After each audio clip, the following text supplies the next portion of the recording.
الذي خلق Recite in the name of your Lord who created. خلق الإنسان من علق Created man from a clinging substance. اقرأ وربك الأكرم Recite, and your Lord is the most generous. الذي علم بالقلم Who taught by the pen. علم الإنسان ما لم يعلم Taught man that which he knew not.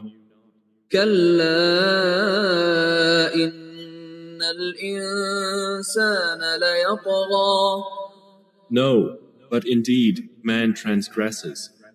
أن رآه استغنى Because he sees himself self-sufficient. إن إلى ربك الرجعى Indeed, to your Lord is the return.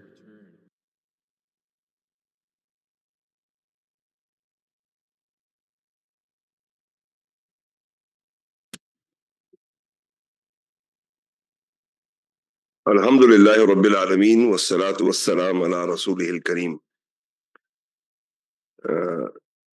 Dr. Zarni, Mr. Ahmed Bilal Sufi, Khalid Rahman Sahab, ladies and gentlemen, Assalamu alaikum. Thank you very much for having graced this occasion today.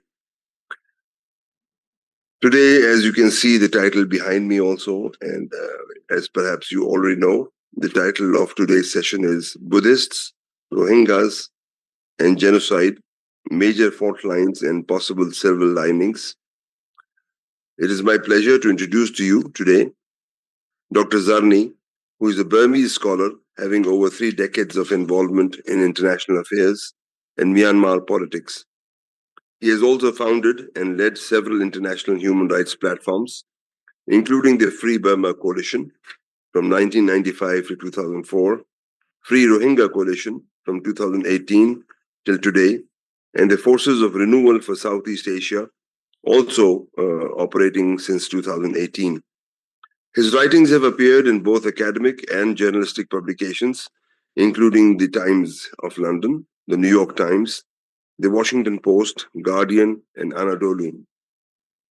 Mr. Ahmed Bilal Sufi is a renowned lawyer of the Supreme Court of Pakistan and often represents as an expert in matters of international law, for example, providing legal counsel before the International Court of Justice and the International Criminal Court. Currently, he is serving as the president of the Research Society of International Law. And Mr. Khalid Rahman, as you all know, is the president of the IPS. So without, I think, further ado, I would like to request Dr. Zarni, who is a research fellow at the Genocide Documentation Center, Cambodia, to kindly present his remarks. I think it's good. Yeah, it's okay.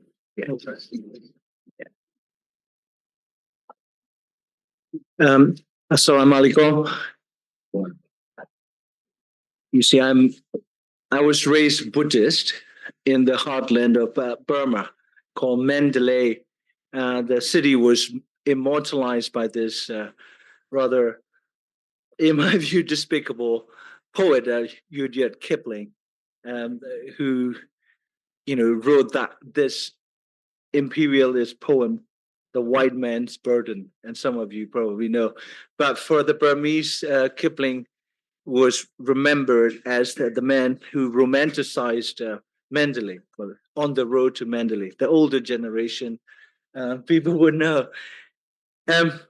So I say Assalamu alaikum out of respect, although I was raised in a Buddhist society. And as the title of my half-hour talk indicates, I'll be talking about Rohingya people in predominantly Buddhist society. Right? And one of the fundamental fault lines is Buddhist chauvinism, that our Burmese Buddhist society don't show fundamental respect to people who do not share the faith of Buddhism, right? So that's one major fault line. Irrespective of people's faiths, when the dominant society, by dominant I mean the society that controls military institutions, political institutions, cultural institutions, and what scholars call state, the administrative structure of a country. When these people don't show respect for those who have divergent spiritual perspective, then we get into this issue. So I just wanted to give a bit of a personal background, why it's important to get out of the fault lines within your own society.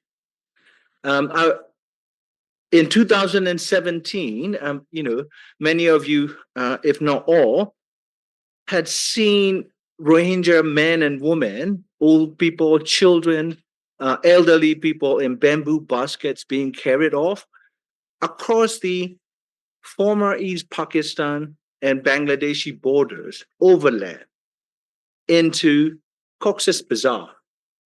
That's adjacent. It used to be part of Chittagong, then later separate administrative province or state, Chittagong. The Burma, or western part of Burma, and that part of Bangladesh has an overlap, both water and overland borders, a total of 270 miles. In the grand scheme of things, it's not a long border, 270 miles. But across that border, Bangladeshi army, against the wishes of those in Dhaka, allow the refugees to come in. We cannot push mothers with babies, grandparents being carried on the bamboo poles with like basket, as if you're carrying chickens and little goats. So when Bangladeshi soldiers saw face to face miles of genocide fleeing, predominantly Muslim Rohingyas. There are also a small number of Hindu Rohingyas. There might be also Marxist Rohingyas as well. But what doesn't matter, what matters is these people have an identity as Rohingya. Whether Burma as a state recognize it or not, whether the society reject that ethnic identity, it's irrelevant. Internationally, they have the right to call themselves who they are. I cannot say, Mr. Khalid Rahman, no, you're not Mr. Khalid Rahman. You're John. I'm going to call you John. After a while, I'm going to have a conflict with him. You see? And so it's another disrespect for the legal rights of a population to self-identify and to write their own history based on facts, right? So that's another fault line. Disrespect for internationally granted or recognized basic rights of not individuals, populations. Because the crucial word in all genocides is population or group. It's not about individuals. If I see a group of men looking Muslims, I want to punch him, I go and punch him. Yeah, an act of physical violence. That's just minimum. Maybe if I have a machete, I go and hit him with machete. If I have a gun, I spray bullet. Not because I know this gentleman, what he has done to my family, or what he has done to me. Just simply because that gentleman or a group of gentlemen or women look like, in my view, Pakistanis or Indians or Afghanis. Membership of the people individuals in that identity-based population is subject to this kind of violence. That's in the territory of genocidal violence. It's not a crime of passion, yeah? Not because someone runs off with your girlfriend and you want to stab that gentleman. And so, so in 2017, August and September, 730,000 Rohingya people who lost over 300 villages, yeah, in an area that spans about 60 kilometers north and south by the Burmese army artillery fires, deliberate organized arson attack, indiscriminate killings, gang rapes, mass rape, supported by local, predominantly Buddhist Rakhine population. Yeah. Militia, Rakhine vigilantes and militia. 735,000 in a span of a few months filing into Bangladesh. Right? So in November of that year, I went over to Bangladesh because I was on the radar of Bangladeshi government and media as someone who said, I am Buddhist. I came from an extended family of people who served in the Burmese military for 3 generations.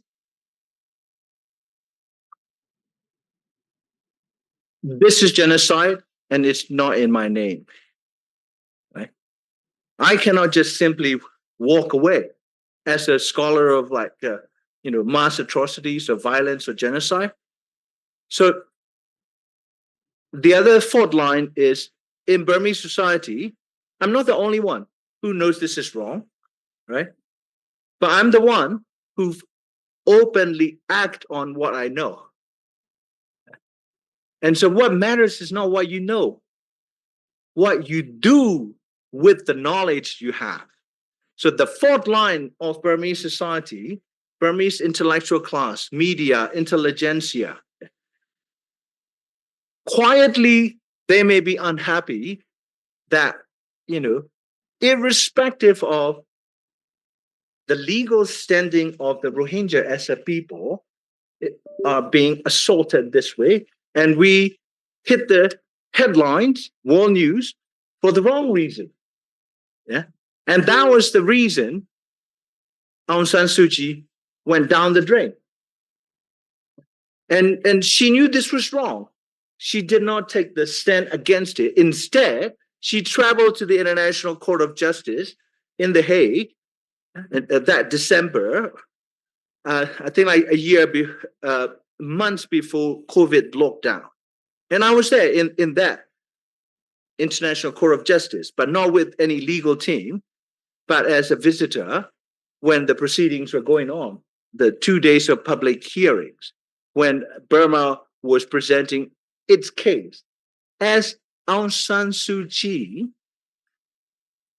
who spent on and off almost 20 years in captivity, being persecuted like this. When she's free, she used her freedom to defend the military's atrocities rather than to stand with the victims. I was in the refugee camp before. Yeah? Aung San Suu Kyi traveled around the world, wine and dine with kings and queens and prime ministers and presidents. Countries and governments roll out red carpets, private jets, right? Spent 3 weeks in the United States traveling. She never spent 1 hour flying on a helicopter or plane to go to Cox's Bazar, to go and meet the woman who said they had been raped. My understanding from the conversation I had with the Bangladeshi foreign ministry officials is that Sheikh Hasina offered her to host her. Let's go together to Cox's Bazar to meet these people. I interviewed about 18 different Rohingya women of different ages, from about 20 to about 70. Some of them witnessed rape in front of their eyes. When they came out, yeah, when they survived this like mass rape, I was told that one of the very first things the Rohingya women, they were, some of them wear hijab, some of them don't. They asked for new clothes to change because they did not want to keep the clothes in which they were raped. You see, and then so it raises the question of the strength of Burmese political class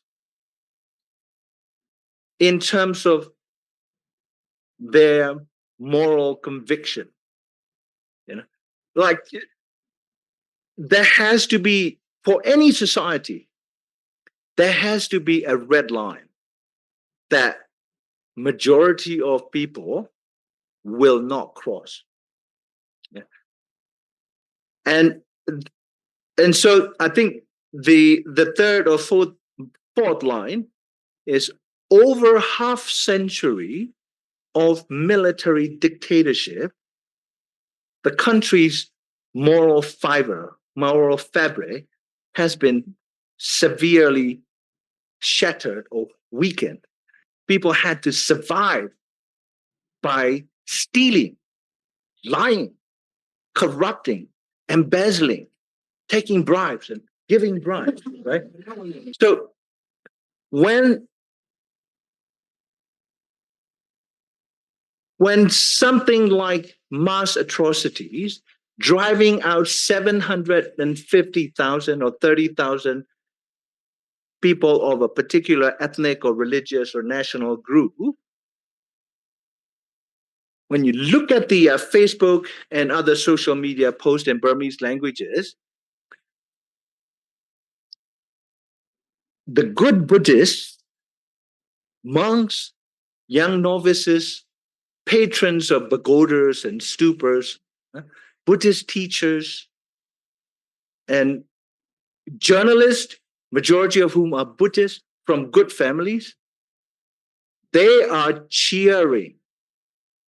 The last thing Buddhism would teach you is to clap when people are suffering. People are subject to this level of violence. So what that means is, I've studied genocide for over 30 years, and that it is not my formal subject of study. I was a sociologist of education, but it just so happened that one of my key academic advisors at the university in the US was a pioneering scholar of Himmler and SS. He was in his early 20s doing his studies at Harvard when the Second World War broke out, or more, the US entered the war, the Second World War. So he was from a German migrant family. So he was fluent in German, although he was American, raised outside of Milwaukee, Wisconsin. He enlisted to fight in Germany or in European theater. So because he was fluent in German, he was assigned to the military intelligence unit. So after the Nazis surrendered and they were defeated, my teacher was assigned the job of interrogating Nazi SS officers in the American section of the occupied Nazi Germany. Right. So I had the early awareness of how these essentially mass executioners and killers justify their acts. They go home. They're good daddies and good. There are also women who participate in this. Not just men. If people think like, violence is confined to only male, you're wrong. Just look at what the Israeli IDF female soldiers are doing in Gaza right now, right? And so when I look at this issue,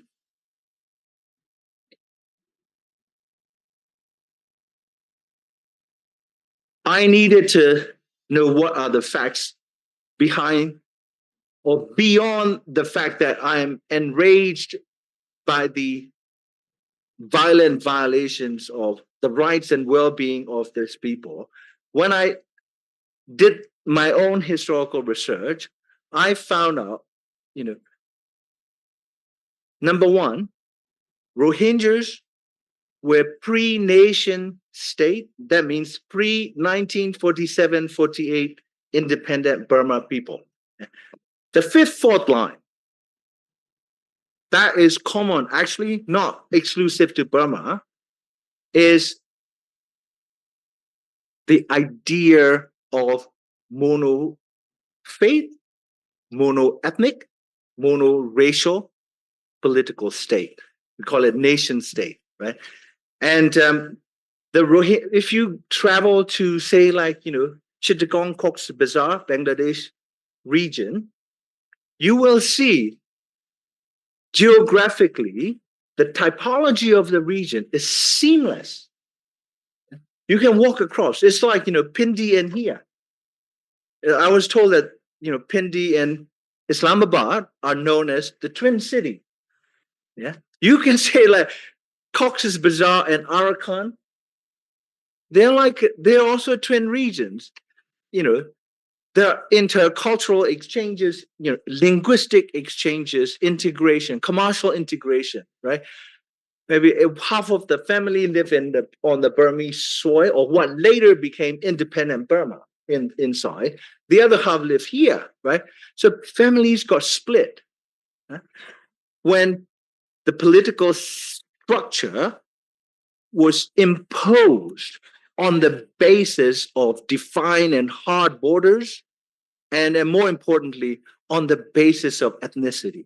So the way the Burmese military approached the Rohingya, this is important because every killer, yeah, no matter how heinous and sick and psychotic they may be, they are rational actors. They have to justify that, God is on their side.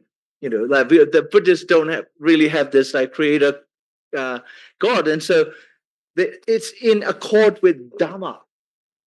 What's in accord with Dhamma? All know Dhamma. Well, it's acting in self-defense. Well, Nazi Germany acted in self-defense against what they consider the threat of racial impurity, against what they consider themselves as a superior Aryan people, white supremacists, Hindu supremacists. That's why you have in Hindutva with India, right? That's what we have with Buddhist chauvinism in Burma.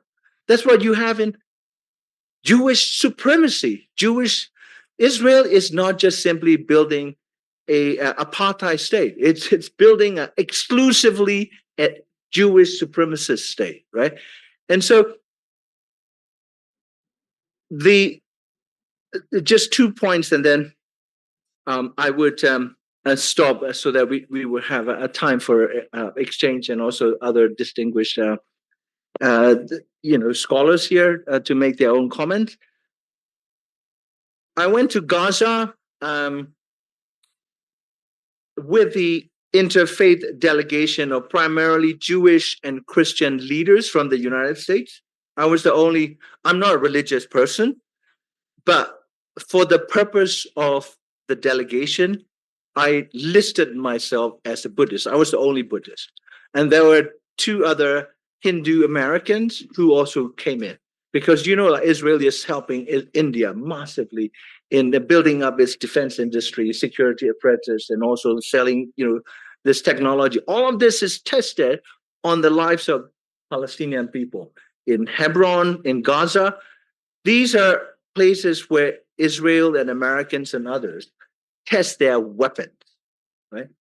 And then the Burmese justified their atrocities against the Rohingyas as self-defense, because Rohingyas are the only Muslim population. We have about 15 different Muslim groups. They were grouped on the basis of different sects, and also like migratory history, their commercial background, right?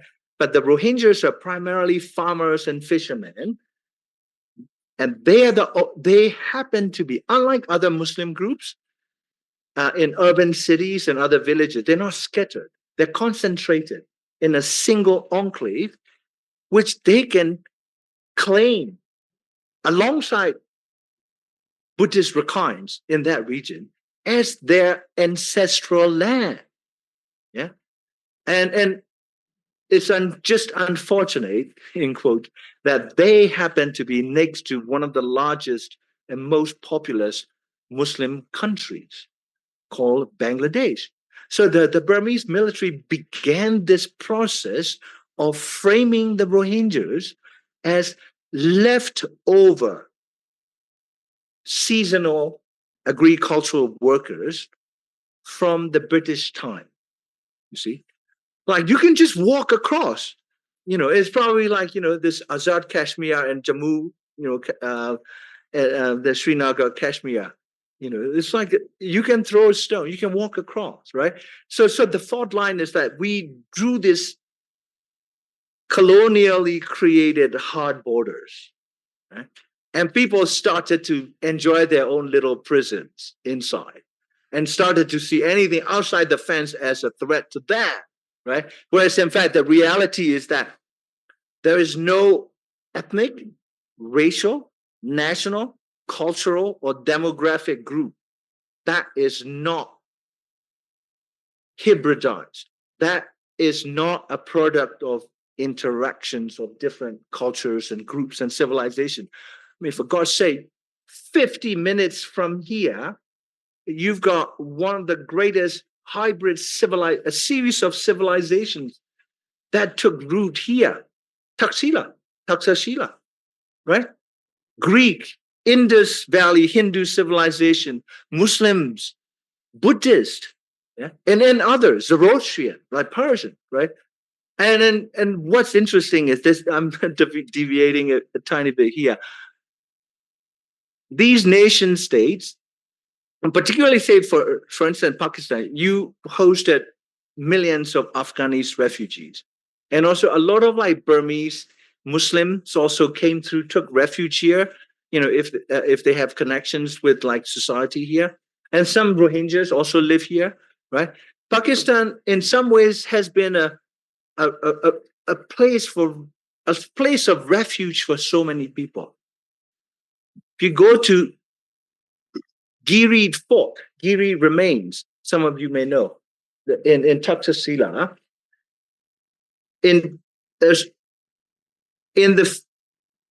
towards the first or second century BC, White Huns, Mongolians, they started coming and harassing the locals. So the Taxila population, especially Buddhist establishments, they started to build a refuge, as if they were like building little fortresses. If you haven't been there, you should go and have a look. It's called Giri Fort, Giri. Giri remains. It's one of the best preserved refugee centers, over 2,000 years old. It's in Pakistan, 50 minutes from Islamabad. These are things that, if I were a Pakistani, I would take pride in that kind of tradition, not the tradition of like committing atrocity against other people, but tradition of allowing people refuge. You see? And so finally, I think briefly on international law, the same number of Rohingyas that fled the genocidal onslaught in 2017, August, September, October, 2.5 months. Also file out of what today is occupied territories. 750,000 Palestinians in 1948. Yeah. The Nakba. That was the first wave of genocide that the state of Israel, not even state yet, they had not declared state until May 1948. What's interesting, here's the thing, international law. People who defend Israel say Israel was first given to the Zionist Jews in Eastern Europe as the Jewish national homeland. That's 50% of Balfour's letter written in 1917 to the Jewish leaders, like Lord Rothschild, the banker. He was also influential in lobbying the British government to give the Zionist Jews a piece of land so they could build their own national home. But the second part of the letter was that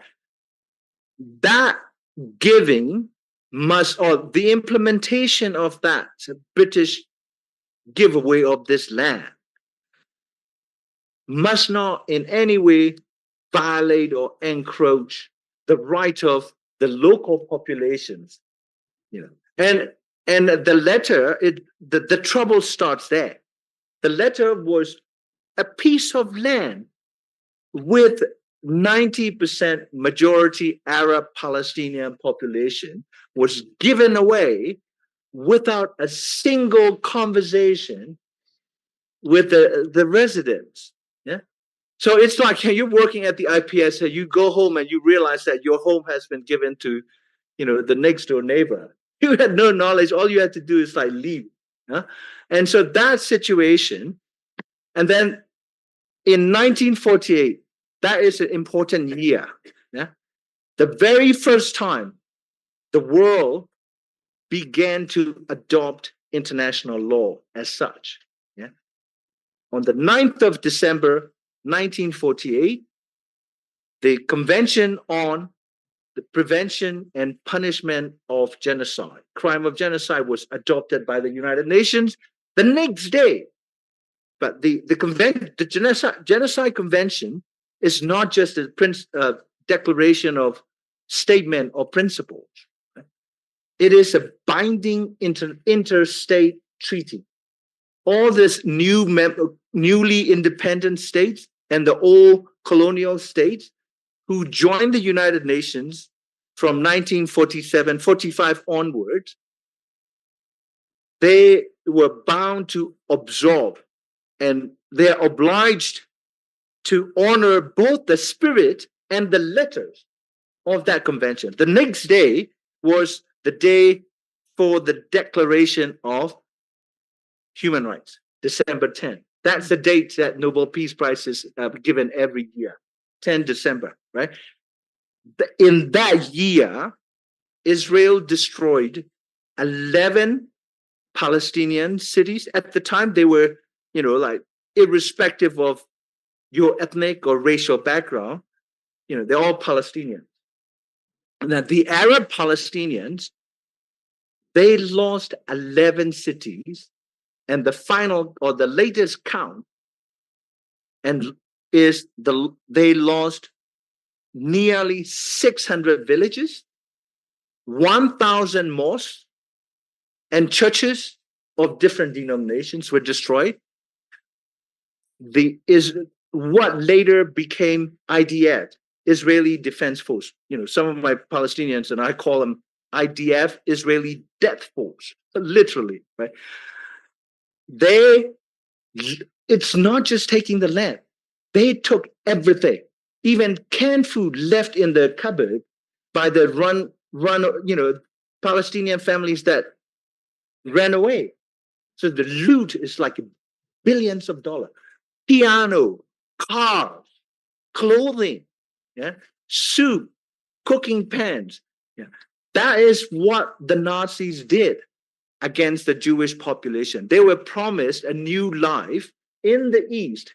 600,000 Jewish, population people from Hungary were transported to Auschwitz and other places. Yeah? They brought. I have been to Auschwitz 4 times.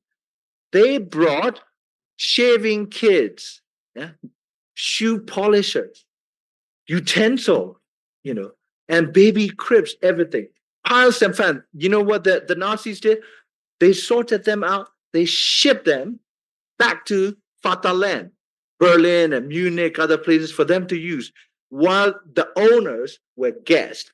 Palestinians are not gassed, but they're bombed, carpet bomb. I was there, at that Rafah, the southern tip of Gaza, where Egyptian and Israeli borders meet. The crossing called Karim Shalom crossing. About half an hour drive from the Nova Music Festival, where the October 7 also took place. Heard loud explosions when we were standing like at the UN parking lot. Huh? Massive smokes coming out. IDF soldiers, men and women, coming out on American Humvees and the armored vehicles from their morning round of killing. We were there. We arrived there about 12:30. So they must have done the early round. They came out for cold beer to chill. Yeah, there were encampments of like rows of tanks, and then there are also gas stations and all kinds of things. And so we saw IDF soldiers in like a different uniform, anti-terror uniform, all kinds of things. They came out to buy like like ice beer or Pepsi, yeah, and then they go sit in their little tents, and then they go, and then before they go back and kill, again. And so I think that my last comment is the international law, particularly the Genocide Convention. Nakba took place in the very same year the Genocide Convention was adopted. And no one, not a single member of the UN Security Council member or other new members mentioned Nakba. Yeah. So the law has never been on the side of the oppressed, because law is often an expression of imperial power. Law is not for you. If law is for you, law is to control you, not to liberate you. Yeah. So we cannot have a faith in the system that we live in a world where wolves control chicken population. Yeah. And these laws are tools of the wolves, not for the oppressed and the downtrodden. So that is why people take measures into their own hand. They fight back. Yeah. And even Israeli with good conscience would tell you they would join armed resistance if they were on the other side of the equation. Yeah. So I think, so from the perspective of Western imperialist countries, the very group of countries that support Israel, finance Israel, the United States over the last 50 years has given Israel over $300 billion. Yeah. And 70% of that money goes back to the US in the form of arms purchase. 70% of what Americans give to Israel is required to be spent on American weapons. So war and genocides are good for arms manufacturers. War is not just simply peace, as George Orwell in his doublespeak say. War is also money. Killing Palestinian babies is also profitable. It's not just simply about hating Muslims. You see, killing is good for arms industry, right? And then so finally, I would say nation states have not been good for any population.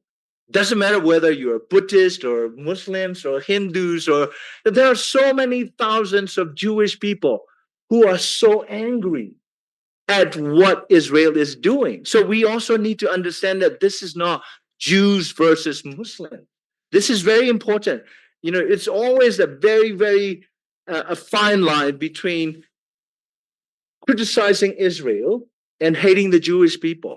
And Jewish people, who speak out are also targeted by the Zionists to attack, because they speak out. They're disowned. You're not Jews if you don't support Israel. But for us as non-Jewish people, is to make sure we do not become like them. If we become like them, they won. We lost. You know what we lost? We lose our humanity. We lose our conscience. We lose our ability to say that slaughtering humans, destroying the lives of humans, is okay if they are different from us. Skin-wise, how they dress, what they believe, how they eat, what they do not eat. You see? So my last comment will be not about law, not to become like the killer genocidal from Burma, from Israel, from India. India's, doing this Hindutva, primarily targeting Muslims and secondarily Christians as well. So I think you care about the Rohingya people, you care about the phenomena called genocide, you obviously care about Palestine. It's not about Muslims, not about Palestinians, it's not about their identity. It's about them as humans like us. They deserve to live in dignity, freedom, and with basic respect. Thank you.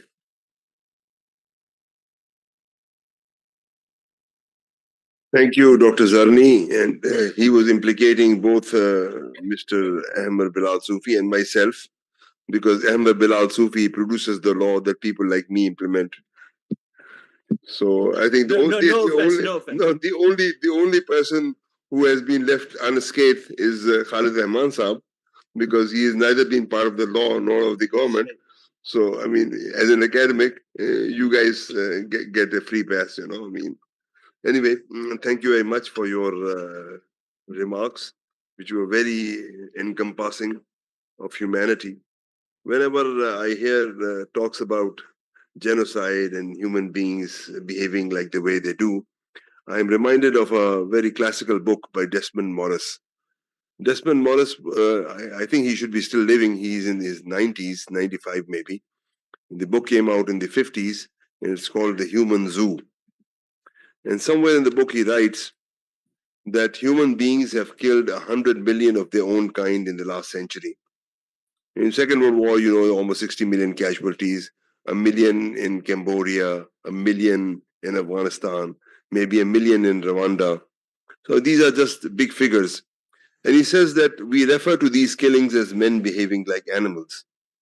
Yeah, and Desmond Morris is a zoologist at Oxford. He used to be a zoologist. And he says that I'm a zoologist and man is an animal. I refuse to make any exceptions.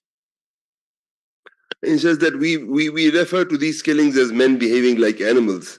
Yet if you could find a single animal which behaved in this manner, it would be more appropriate to call it behaving like man.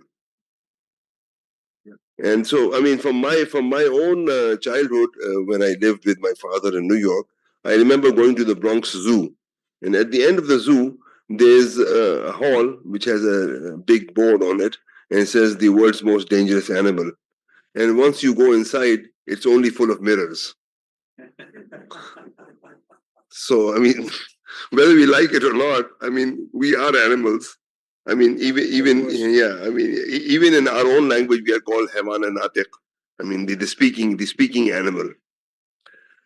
So now we have, by the paper that I've been given, we have got 15 minutes of questions and answers. So we'd like to take questions from the audience. Yes, please go ahead. But please be loud. I think you're getting a microphone right now. So please be loud. You can identify yourself if possible, please. My name is Fahad. I am from NDU Department of IR. My question is about that Pakistan provides a lot of military support to Burmese, the current government, like the fighter jets and other bombs. So, what do you think about this? And the second one is almost like 80% of the Burmese land in the recent civil war, it is not under the military control or the central government. So, what is the attitude of other people who are controlling this 80% of the land towards the Rohingya Muslims? Yeah. I mean, on the Pakistan military support to the Burmese military, there are two countries in we also qualify as South Asia, not just Southeast Asia. The two countries that have been variously controlled by the militaries are Burma and Pakistan. And General Ne Win was also, quite warm towards General Zia here. As a long time ago, right? That could the personal relationship as well as institutional ties. My own understanding is that the Burmese military intelligence officers also undergo training in this country, and there's also weapon sales from here, like fighter jets and whatnot to Burmese military as well. And so, but Pakistan is my host country, and so I should say no more, other than stating the facts. Yeah, I keep, and plus I have to be here until like 9:30 in the morning, and so I want to be safe here. And so, in terms of how the rest of the Burmese safe, you are also safe. Yeah. Can I get your number just in case I need to call you? It's I'm friends with so and so. Please let me go. I think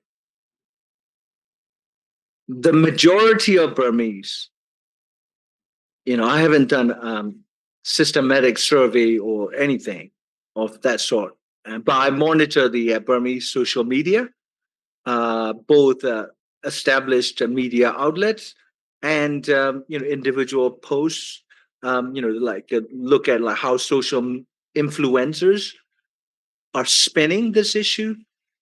There was a brief window after Aung San Suu Kyi was ousted in February 2021 in the coup. That's about 4 years ago. There was a short period during which young generation, both Gen Z and others, intellectual young activists, who realized that they have been brainwashed to hate the Rohingyas and to go along and to support the mass killings and mass deportation of Rohingya. There are some student organizations that issue statements saying sorry to the Rohingya, right? So you are our own people, right? Calling them brothers or sisters. Now, after 4 years from that early, euphoric days, what I see is the old habits return. And a lot of now, like Bangladesh is involved in trying to create what is called humanitarian corridor, because that the Rohingya area itself is no longer under the control of the Burmese military, the Arakan Buddhist army, and they are the most Islamophobic population in Burma, because they have lived side by side with East Pakistan, Bangladesh, or before East Bengal. So they are looking at Israel as a model. Yeah. Oh yeah, like cleanse the area.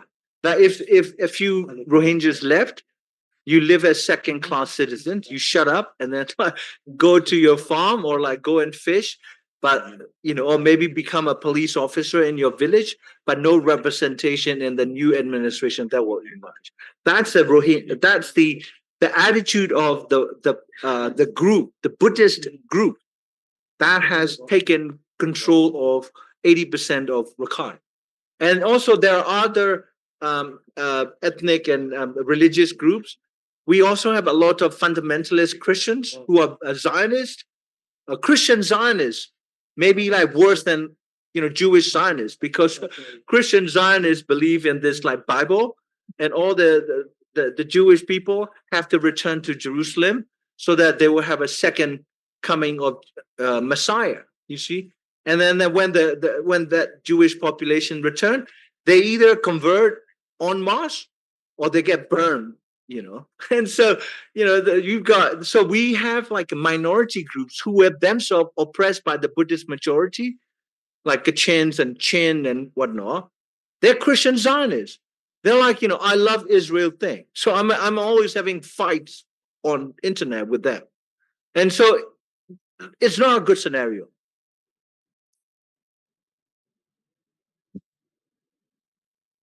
Yeah, before we take the next question, I have a question also. How do the Buddhists actually reconcile their own? I mean, from childhood, we have been told that they're a very peaceful community.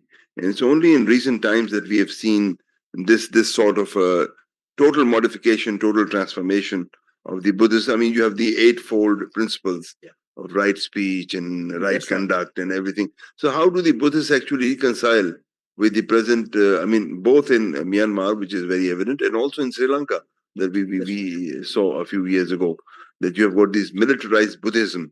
So how do the Buddhist, preachers and the people of faith, how do they reconcile with these two things? Well, I think Burmese Buddhism is also very much influenced by what we consider pure Buddhism, coming from Sri Lanka, Ceylon, right?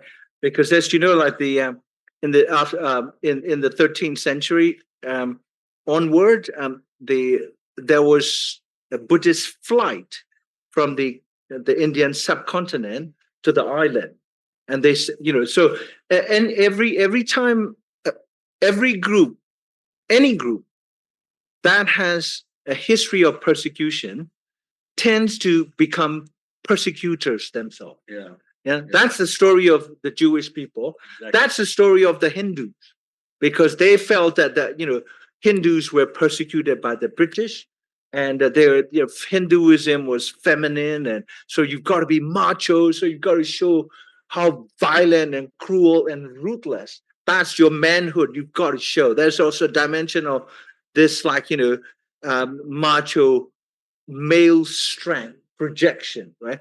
So in terms of how Buddhists reconcile, well, insofar as the Buddhists, if you were to get in the minds of the Buddhists who are either supporting or partaking in the violent acts, they're not killing humans. It's like Israelis calling it, they're not humans, they're animals, right? And so from the Buddhist perspective, they're not killing the Rohingyas. They are defending the Buddhist society against the manufactured perception that the Muslim Rohingyas are in cahoot with OIC countries that are very rich and that wanted a piece of land. They wanted to create, this Islamic State caliphate. You see? So these kinds of things are fabricated. Once you frame a population as a threat to your way of life, your land, your territories, your laws, right? Illegal migrants are already like that. Population is in breach of your law, right? And then so, like creating an Islamic State with support of Bangladesh, NATO, on the territory of traditionally the land that's considered Buddhist, right? So all kinds of justifications. So man is not just cruel. Man is brilliant in self-deception. Yeah, we are good at deceiving and ourselves and rationalizing our misdeeds. You see? Thank you very much for, especially the last sentence, that we are not only very good at killing, but also very good at deception and rationalizing our beliefs. Yeah. Yeah, that's what Israelis have been saying. Israel is being tried repeatedly, even like this week. The ICJ just opened a, humanitarian law obligation case. There are like about 40 or plus countries involved. Israel foreign minister said, it is the world, the UN, the humanitarian agency that need to be tried. So it's the humanity that needs to be tried for, criticizing Israel, not the other way around. I mean, what a brilliant statement, Any other questions from the audience? Seems that. Do we have any people online who have requested? Yeah, we can have another question here. Yes, I have a question. I'm Hassan Malik. I teach at International Islamic University at the Department of Politics and International Relations. So first of all, we are thankful to IPS to host Mr. Zarni here today, and we welcome him and we are happy to see you here. My question is about the current situation of Rohingya. As historically, we know they had their states since 1430 and it stayed there for a few centuries, the Arakan state. Recently, in 1970s, I think they had a citizenship law that started creating problems for those people. We have seen expulsions and migrations in 90s. You referred to 2017, but we had several series of like that. But nowadays, recently we got some information on media and from some personal contacts that surprisingly, Rohingyas were fighting along with the Myanmarese military. They were supporting and they were taken into the military service and they were fighting for the state. So this is something that we cannot understand looking at all these events that have been happening throughout the past. And now as you are seeing the group, the Arkan Army. Arkan Army, the Buddhists. So are they in majority now? Previously we heard that 70% were Rohingya and 30% were Buddhist in that land. But as most of them are living in Cox's Bazar, we have them in Karachi, in Burmese colony, we have many other countries. So the number is so less now that the Buddhists are majority. So these are two of my concerns. So thank you very much. Sorry, what was the last question? About the majority, the composition of the population. Right. And why and how they are now supporting the military. Right. Rohingya, particularly. Right. I didn't go far enough to talk about the history of persecution, and my wife and I, she's also a scholar of statelessness. We did a 3-year study of the persecution of Rohingya by Myanmar state, covering from 1970s until 2014. The study came out in 2014, and ours was the first, study that looked at the Rohingya situation from a genocide framework, not just simply like documenting a list of rights violation. That's like human rights documentation. But we had it's a proper in-depth study. So what happened is, in a nutshell, after 1962 military coup by General Ne Win, Ne Win and his inner circle adopted xenophobia, particularly Islamophobia, as an unstated policy, and that will guide their behavior the next 25 years. I'm talking about 1962. In 1963-64, 250,000, that's over 250,000 Burmese of Indian subcontinental ancestry, they were kicked out. So Ne Win was about 10 years ahead of Idi Amin in Uganda. He kicked out Indian, basically Africans who were born of Indian, ancestors, right? So Ne Win did that in 1963-64 with the National Economic Nationalization Act. There is a material basis or motive behind this, because a vast majority of commercial enterprises were controlled by Indo-Burmese. So the population also went along on the basis of racism. Because one of the problems is that we have not been able to develop a broad enough national consciousness that would say, maybe you speak Pashtun, maybe you speak, Hindi, you speak Urdu, Arabic, but we are all Pakistani, right? Without it, like you're gonna have a problem. That's what we had there. And in 1966, they started officially to socially re-engineer northern Arakan, the predominantly Rohingya 2 towns and two and a half towns with a web of villages surrounding those towns, to make 50-50. So they were incentivizing. It's like what India is doing to Kashmir in the other side. The non-Kashmiris are moving in, buying land, when like 800,000, troops were guarding 8 million. It's like, garrison town. This is like early days of British annexation of Burma, that there's garrison town. And so what happened was that they started in 66 how to make the Muslim population less in Arakan, different methods. But the Burmese communist movement grew so big, with the support of the Communist Party of China. So they had to prioritize putting down the Burmese communist insurgency, as opposed to ethnically re-engineer Arakan.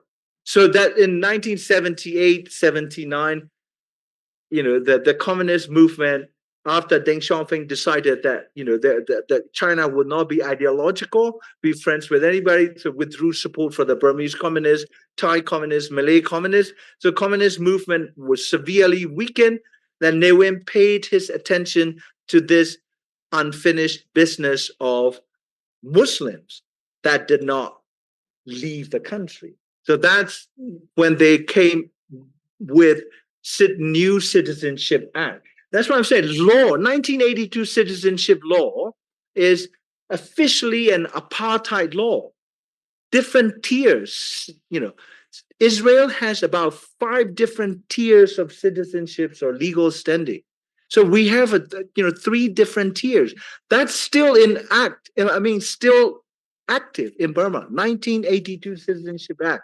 So law has been used as a weapon to persecute primarily Rohingya and other considered who are not pure Burmese. Thank you very much, Dr. Zarni. And I'm sure we must have more questions, but unfortunately, our time is running out. And so I will now request the chair, Mr. Ahmed Bilal Sufi, president of the RSIL, who kindly present his remarks and also defend international law. Bismillah ar-Rahman ar-Rahim. My dear doctor, we welcome you to Pakistan, and we think that your contribution is incredible. The profile that I have looked at, your advocating of this cause and doing it so systematically is commendable. So I would like the House to give him a ovation, special ovation, because people like him are rare in any community, and we should be proud of them for the simple reason that they risk everything to do what they're doing. They're raising voices against status quo in any country. And the violations of human rights and international humanitarian law are so rampant and right in front of our eyes. We don't even need an inquiry for that. We do not even need an assessment of that. It is the facts present themselves straight and naked in videos before media, and this that you and I hold together, the digital platforms. They make it very easy to understand that how some of us, part of the human race, choose to be so bitter, choose to be so cruel to each other. It is unpardonable. And as he rightly said, religion remains a choice of an individual, and that choice must be exercised voluntarily. And that voluntariness should be protected. Every person who belongs to any religion, any belief, is entitled to protection, respect, and dignity because that is the way he has chosen to live. And that is why in our religion, there is a very straight law which says you will not compel anyone who is not a Muslim to become a Muslim. You will protect everyone. You will protect the right of a non-Muslim to believe in what he does. And the law further goes on to say you will protect his right of worship. A Muslim will protect the venue of worship, the way of life, and all treaties, agreements, commitments, promises made will be honored, whether made by the state, made by an individual, or howsoever. So again, I am overwhelmed by your contribution in your work. And I believe people like you deserve tremendous respect because you bring that, you shake things up. You make people who are in a comfort zone realize what some members of the human race are going on account of what they believe in. In our religion, dear doctor, we are told that each one of us is a deputy to God. We call that Khalifa, the Caliph. The word Caliph is sometimes used in a territorial sense of Khilafat, and it is made controversial. But actually, it really means the deputy of the Creator, our Allah, your God, or howsoever the name you may call. So a deputy has by definition to treat another deputy with respect and dignity. That is the first basic obligation of a deputy towards a colleague deputy, no matter what he believes in. Genocide is striking at the right to life of a co-deputy, unpardonable. In any society, in our religious discourse, it is unpardonable. You cannot kill anyone. Rather, you have to actually treat him well. When I read Article 2 of the Genocide Convention, you know what it brings to my mind, and I encourage you to look at the verse of our Quran, which is the holy book.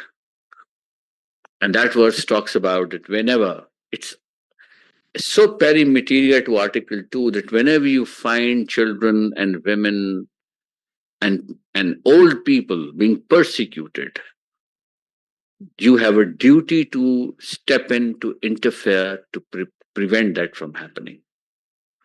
So that's a duty cast on us, on each person who believes in the Quran and Islam, that the moment you see any venue where children, women, old people, or any people who are less capable to defend themselves are being persecuted, a genocide is being waged against them, there is an immediate duty cast on the state, on an individual, collectively individual, to step in, prevent it from happening.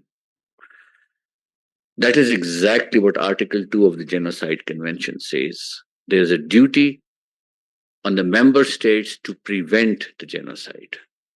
That one line is a very powerful line. So I wrote on it an article. And I said, if you were to look at a codification on the concept, this verse of Quran, because in the doctrine of jihad, this verse is very often brought up. You will find it legally and in the international law compatible with Article 2 of the Genocide Convention. So the convention creates an obligation on every country that needs to be prevented. It's an insult to humanity. And when we see what's happening with Rohingyas, of course, it is painful, very, very painful. When we see it happening with Muslims in India, very painful. And what we have seen in Gaza is simply unbelievable. We could never have imagined in our lifetime a modern day citizen, 2025 year, will witness this kind of a carnage, and then that carnage being justified. The persecutors are now persecuting. So whether it's a psyche issue, sociology issue, historical issue, we also notice, unfortunately, a collective psyche of a certain group of people which comes back to haunt them after 50, 100 years. But I'll stop here. That's your area. I'm very much interested in the genocide documentation center that you have set up or you're working on. And I will encourage my Research Society of International Law to link up with you, because I have been advocating for creating such a research or a documenting center in Pakistan, though specific to the Kashmir issue and specific to the Muslims in India. But this practical institution that you have brought up is so significant to build a case and a narrative, on dispassionate, objective evidence. While when you see blood flowing from anyone, you can't help being worked up. But as lawyers, although you don't like law and you do not have great respect for international law, but nevertheless, it is always good to build a case objectively with evidence, with material. So that swing vote at a global level is a vast number of people that can be, persuaded. So I would be very interested in your documentation center and how you are doing that. Just 30 seconds. The documentation center Cambodia was set up by a group of Cambodian refugees with the help of American and Australian scholars of international law. It came out of the Cambodia project.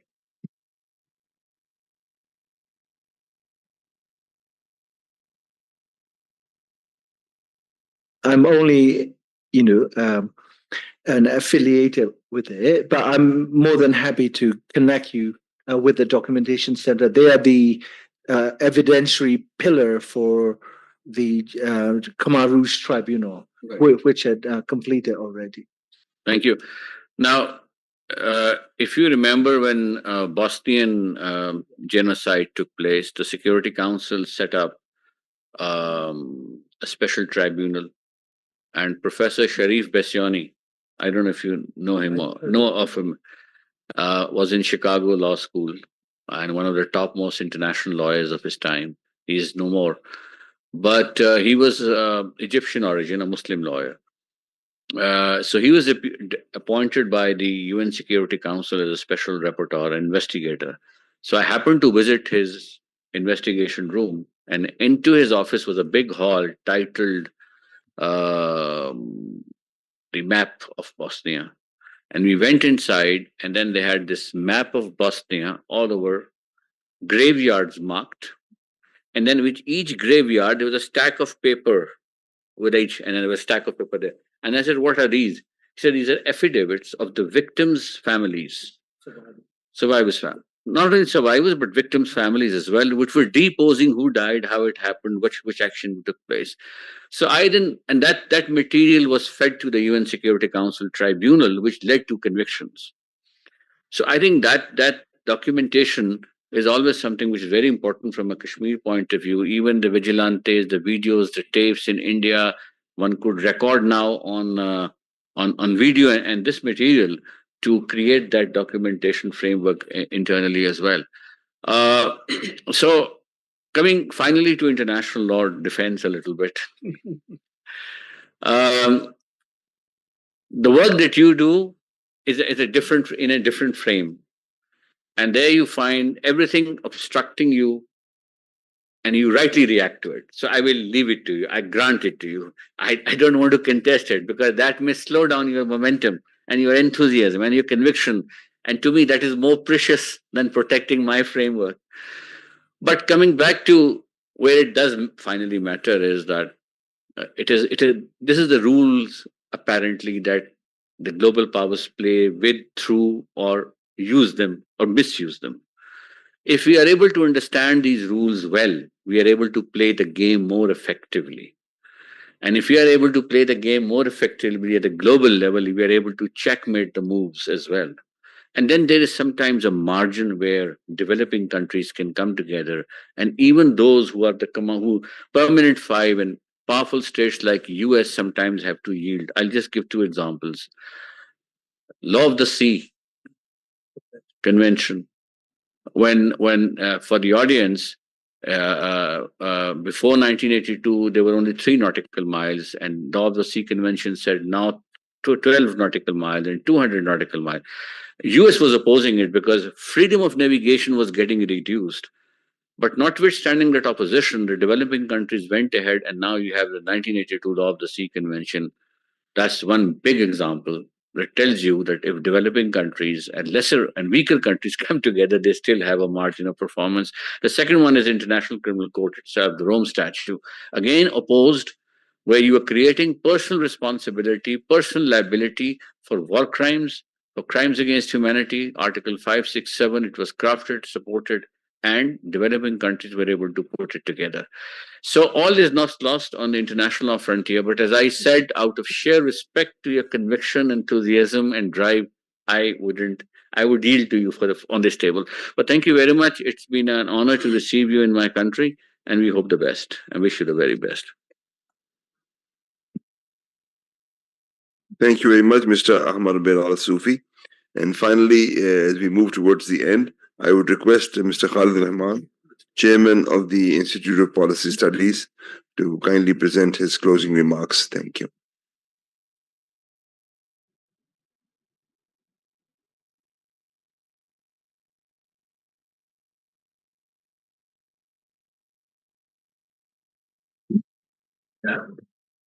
Dr. Zarni, Dr. Ahmed Bilal Sufi, Mr. Abu Ahmed Akif, participants here and participants online. To begin with, I would like to thank Mr. Abdul Malik. I don't know how many of you know him, but Zarni knows him very well. In fact, he is the reason behind this session. Yeah, you know it very well. Dr. Abdul Malik is the founder director of this institute, although he is no more here since last almost 4 decades. But he's in very close touch with us. And he introduced us with Dr. Zarni and asked us whether we will be interested in holding such a session. And I immediately responded to him that yes, we would like him to be here. And he told me that he is here for the first time in Pakistan. I hope he shall be coming again and again, and we will be able to benefit from his presence here. And even when you are here, I think this has been a very good suggestion that now you will be in touch with Ahmed Bilal Sufi for some kind of a joint initiative. And perhaps IPS would also like to do something along with your expertise. Rohingya, however we call it, I think in Pakistan, it's not a subject which may be regarded as a strange subject. People have a lot of emotions about this subject. But when we look at the expertise in Pakistan on this subject, we find rarely people focusing on it. There may be many reasons, and perhaps we have so many other problems in which Pakistanis are more involved. But emotionally, they are involved and they don't have a lot of expertise. And in this age, when you have a lot of access to information, it is not difficult to collect the information. But the problem is that the more you have this access, the more confusion you find, because the amount of information that is coming, and just as rightly you said, we are very good at deception as human beings. So there are very significant deception techniques nowadays through which flow of information is managed in such a way that it is finally resulting into developing a certain kind of narrative and then uh, influencing the minds of the people. So while it is good that we have a lot of information, it is the difficulty where you cannot find the truth easily until and unless you are really careful about it. So this is the reason I think this kind of interaction, where you can find truth from the primary source, that is always very helpful.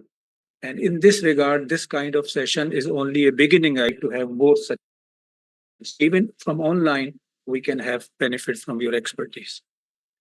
We were in a way not expecting that in this session on Rohingya, we will be able to have some discussion on Palestine and on Kashmir. But as Dr. Zarni has an interest in the overall human rights and the situation of different communities vis-a-vis the subject, I think it was good that we had some discussion on these subjects also, which are so important for Pakistanis here, and to understand the parallels between these subjects. So this is one issue, although it has many facets, and you can find various examples all over the world. So this kind of interaction helps in understanding things directly from the primary sources, and would certainly like to go on with this. Just to bring on record that Rohingya is one of the very key subjects that we have discussed at IPS. And you were talking about the statelessness. In fact, Rohingya is the most prominent example of the statelessness in today's world. And we conducted a study, although we could not bring it out in public because of the limitations that we had with the sponsors.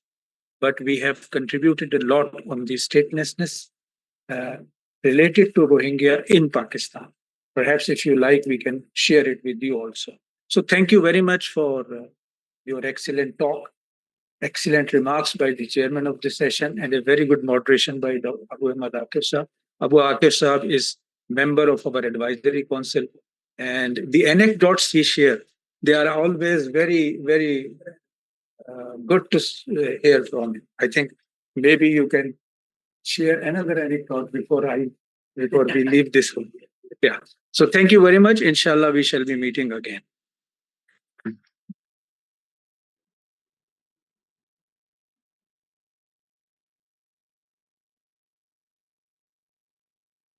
Believe the lawyers.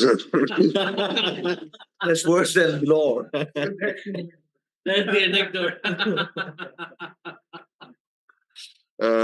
Thank you very much, Khalid Saab, for your compliments. But there was one thing which was sticking in my mind, and I've noted it. What are the possible silver linings? Because I think the title of the talk, if I may have missed the silver linings, but if you could sort of tell us again. Yeah. So, I mean, the silver linings in this. Yeah, I mean, with specific respect to the Rohingyas, the academic brother there mentioned that Rohingyas were fighting on the side of the Burmese military. I think that the crucial thing to remember is Rohingyas are not a monolithic community. You know, there are. It's like, you know, why is Abbas working with Israel? You know, Abbas is attacking Hamas, calling them sons of the dogs and whatnot, right? And I think they don't have any good options.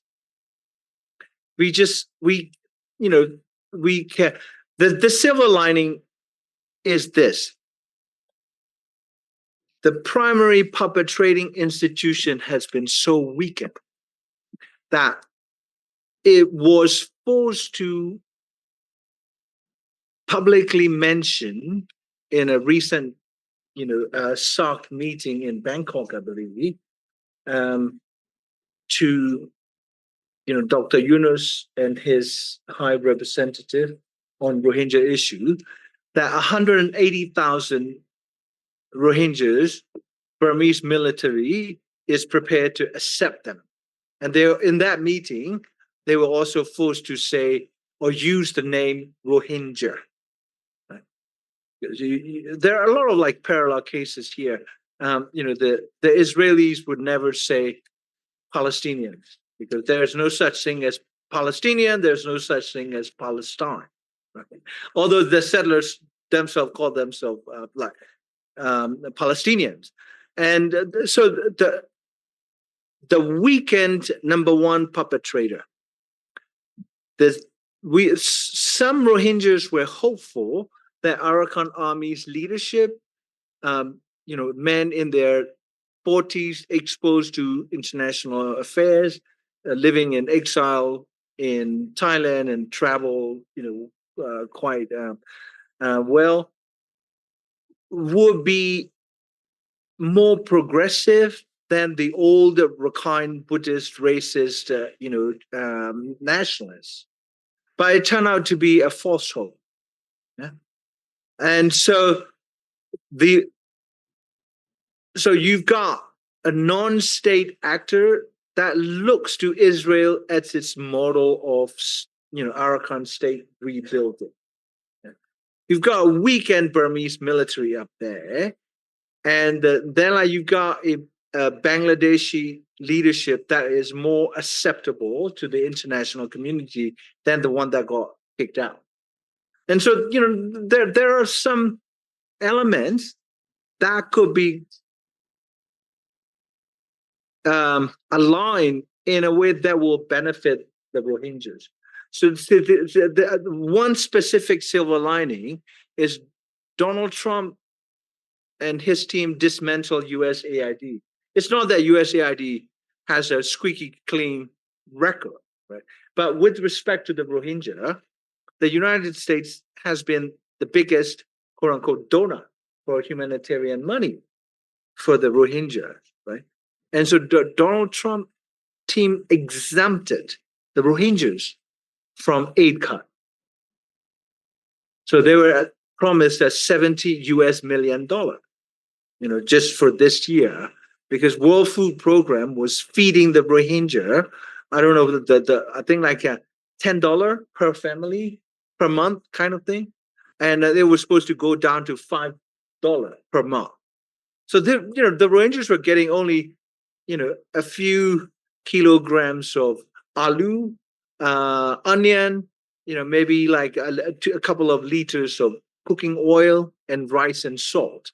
And so on the humanitarian side, I would say it is a small silver lining, but still, like, the road ahead is still very bleak.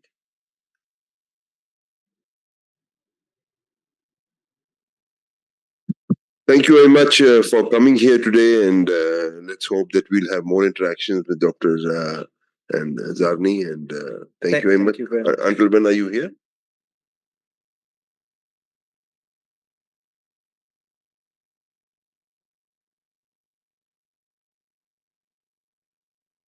Recording stopped.